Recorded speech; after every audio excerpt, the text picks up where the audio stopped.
తొలి వార్త ప్రజల కోసం ప్రజల పక్షం వార్తలు చదువుతుంది మీ మాధురి. మహబూబ్ నగర్ జిల్లా ట్రాఫిక్ పోలీసులు స్పెషల్ డ్రైవ్ బ్లాక్ ఫిలిం వాడకంపై కఠిన చర్యలు. మహబూబ్ నగర్ జిల్లా పోలీస్ అధికారి డి జానకి ఐపీఎస్ ఆదేశాల మేరకు ఈరోజు మహబూబ్ నగర్ పట్టణంలో ట్రాఫిక్ విభాగం ఆధ్వర్యంలో కార్లపై నిషేధిత బ్లాక్ ఫిలిం వాడకంపై ప్రత్యేక తనిఖీలు నిర్వహించారు. ఈ తనిఖీల్లో ట్రాఫిక్ ఇన్స్పెక్టర్ భగవంత్ రెడ్డి నేతృత్వంలో ట్రాఫిక్ సిబ్బంది పాల్గొన్నారు. తనిఖీల్లో భాగంగా కార్ డోర్ అద్దాలకు బ్లాక్ ఫిలిం వాడుతున్న కార్లను గుర్తించి వాటిపై చట్టరీత్యా జరిమానాలు విధించారు. ఈ సందర్భంగా ట్రాఫిక్ ఇన్స్పెక్టర్ భగవంత్ రెడ్డి మాట్లాడారు. జిల్లా ప్రజలకు బ్లాక్ ఫిలింను వాహనాలపై వాడకండి, ట్రాఫిక్ నియమాలను గౌరవించండి, భద్రత మీ చేతుల్లో ఉందని వారు తెలిపారు.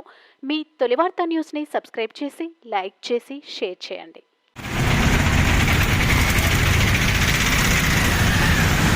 కొంచెం అద్దాలు ఎక్కియండి పైకి. మీరు ఎక్కండి. 70% అని ఎవరు చెప్పినా నీకు? హైదరాబాద్ ఎవరు చెప్పినా? చేస్తాను సార్. లేదు అది మాకు తెలియదు.